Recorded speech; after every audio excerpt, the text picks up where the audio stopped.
Welcome back to Let's Play Final Fantasy 1. Last time we entered the Chaos Shrine for a second time and made it to basement number 2. This time we are going to immediately kickstart this episode, jumpstart this episode, I don't know what I'm trying to say, with the battle with Marilith. By comparison, this battle is actually a lot harder, so I may have to not totally slack off like last time. I won't say this battle's hard, I'm just gonna say it's a little bit harder. It's got a lot more HP, I do know that much, but still not too bad, if I'm not mistaken.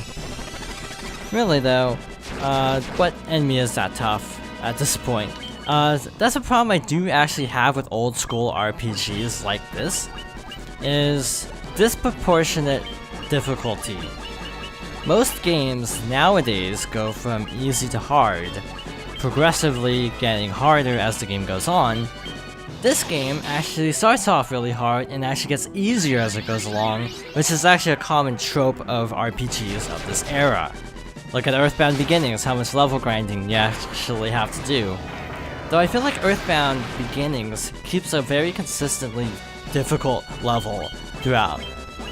Not to say that's a good thing necessarily, I'm just saying at least it's consistently hard and level grindy, instead of just disproportionate at the end where it's like, oh hi, you're like level 100 now, you don't have to do a thing. So yeah, I definitely feel like original Final Fantasies have this problem a lot more badly though than a lot of RPGs of this era though. This actually happens a lot with RPGs, like look at Final Fantasy X. Actually, 10 is not a good example.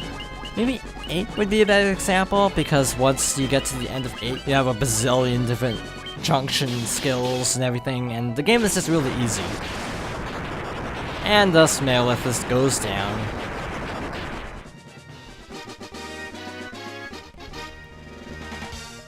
So unfortunately, our hero did not get a level, or did not get experience for that, but luckily, he already had more experience anyway than Sky and Stella, the Black Wizard. So, if anyone was going to die in that fight and miss out on experience, that was actually a very lucky option to have.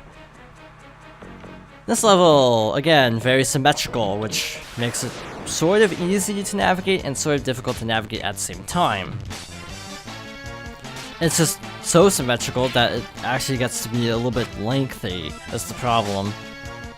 You have to kind of wind your way around. Let's see.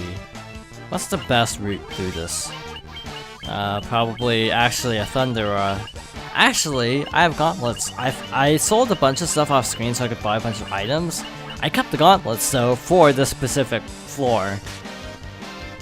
Because if you can save on MP, why not? It's just common logic, really. Sadly, Final Fantasy 2, I'm thinking about not Let's Playing. Now, you may be thinking, but why are you skipping over a game? Well, I'm sure everyone knows this by now, but most Final Fantasies aren't actually connected to each other. Final Fantasy 1 has nothing to do with Final Fantasy 2 except some thematic similarities. So, you wouldn't be missing out on plot by jumping over an entry. In addition, if you ask me, 2 is one of the weakest games in the entire series because they did this weird experiment with the leveling up system, and it's really convoluted and sort of pointlessly convoluted. Did I go the wrong way? Did I go the wrong way? No, wait, I am going the right way, never mind. Basically, to level up a stat, you have to use the stat. So, say you want to level up magic, you have to use a magic attack a lot. Say you want to level up HP, you have to take damage a lot, and this is when things get stupid.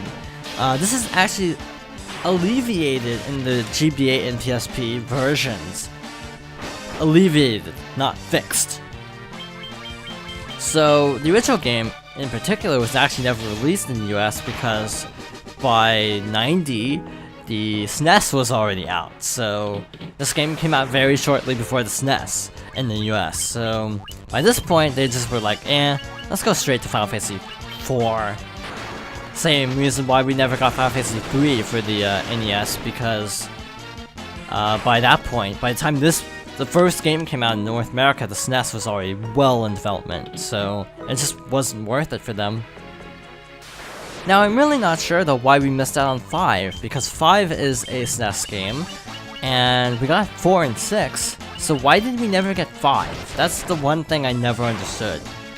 Is it because 4 was so popular for its plot, and 5 is sort of more toned down feel that they thought wouldn't resonate with people? I don't know. But that's literally the only reason I can actually think of, because 5 is actually a solid game from what I've played. I haven't played much, mind you, but it seems like a solid game. I'm playing through the PS1 version on the Vita. I know, not an ideal setup for this, but it's what I have. My PS3 doesn't have a working controller anymore.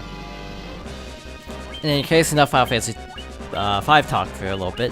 We have to fight Kraken once more.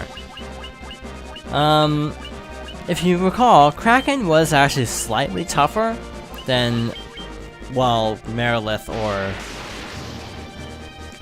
what's his name, Lich. But still, Kraken isn't too tough. You go from 1,800 HP to 3,600 HP. We did 300 right there. And we're gonna do another probably 400 here, 300 here. So see that we're already 1/6 of the way through this fight, in other words. So because, oddly enough, our ninja actually is not doing much damage, we're actually gonna have him use haste. Okay, and Thundaga again. I actually want to see if Flare does more. Sometimes it's strange how non-elemental magic works in these games. Sometimes it works better than elemental weaknesses. It's sort of like Pokemon, how you have Stab, or same type attack bonus. Sometimes a non-effective move with Stab will actually be more powerful than a super effective move. Wait a minute, a super effective move that doesn't have a Stab. For example, if you have a Mudkip, I don't know why I said Mudkip, with and you decide to use, let's see, like Water Gun on a Trico. Sometimes the Water Gun, because of Stab, will actually do more damage to the Trico, despite it not being effective, than an actual move like Tackle, because Tackles doesn't get that bonus to it. So it's sort of like that in a way, even though I think actually this Kraken might not be weak to electricity. No, he actually isn't. Only in the first fight is he weak to electricity. So never mind, actually it does make total sense that Flare is doing a lot of damage, and Thundaga really isn't, because they took out his elemental weakness. I rezzed him just in time, didn't I? That was really cool, actually. So, if you've been keeping track, we have one more Fiend left, which is Tiamat. Tiamat is actually the hardest one, so that's not something I'm looking forward to put it bluntly. Tiamat, I might as well say it now, goes from 2,400 HP to 5,500 HP. So, still less HP than Rubicante, I think. I think Rubicante had 15,000, didn't he? So yeah, I think he is actually still weaker than Rubicante. So that's a little bit weird. But bluntly, the final boss I think only has 20,000 HP, so as strange as it sounds, I'm pretty sure, yeah, all the super bosses are still basically tougher than anything in the core game. Well, not like Skarmiglion. He only had like 11,000, so yeah. Let's see, 24,000 HP, and another level. Aha, 51, not bad. Okay, B4, this floor is important, so we're actually going to take a slight diversion. It's super linear actually to get to the end, but we don't want to get to the end yet. We want to go all the way down to the bottom right corner of this map, which is like, why? Well, simply put, we actually get a really stinking good item from this. So, got air elementals, cluing you in that Tiamat is the boss of this floor. What else? I think we also see... Please don't let us see mechs. That would be terrible. Also, if you want to complete the game, I think you would actually need to fight a war mech or a death machine. So, yeah, good luck with that. Personally, the death machine isn't actually that tough, but there's the problem of that move Nuke. Because that takes off several hundred HP, you can actually use up a lot of MP just trying to find him. So, yeah, that's why the battle's so tough. That's why I'd almost recommend saving at the bridge in this version. Saving at the bridge, and then basically reloading if you don't get the war machine. Like, hit the reset button on your GameCube, soft reset it with like LR start, or whatever the combination is. Because you really want to conserve MP and HP for the death machine. I keep wanting to call it the War Mech, even though it's not the War Mech in this version. And I've never played the NES version, so I'm not sure where I'm picking that up from. Oh well, these are getting old, so let's run. That's how I feel in these games. It's not a matter of actually winning or losing, it's just I'm tired of fighting this. Especially in this version, a lot of guides will tell you don't run from anything. That is terrible logic, because it's not a matter of leveling up at this point, it's just a matter of annoying enemies. It's like you see a million elementals, so it's like, hi, I'm tired of fighting you. But yeah, the encounter rate from what I gather is actually highest in this version, so more likely than not, you're gonna get over-leveled. We got the Masamune, which I think is a cursed sword in Japanese mythology, but look at that attack boost. We're giving it to our ninja intentionally because the knight already has Excalibur, so yeah. And also because the white wizard has Thor's hammer, but doesn't actually need to physically attack very often. So the best choice is actually the ninja. If by any chance you have two knights, give him the Masamune. Give one the Masamune, give one the Excalibur. If by any chance you don't have two knights, just give it to whatever's not healing. Like, I've also heard that a red mage is a good candidate too, because the red mage is sort of a mixed attacker. To use another Pokemon term, a mixed attacker is something that uses magic and physical. Or in the case of Pokemon, physical and special. I don't know why I'm using so many Pokemon analogies in this video, but there they are. Oh snap, I don't know if we're actually gonna do this. We might go over time because there's very little left in the game.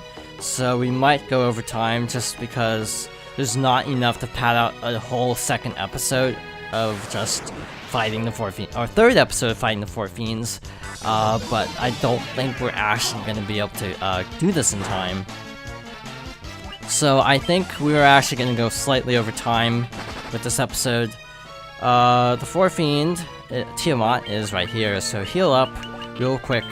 Bada bing bada boom.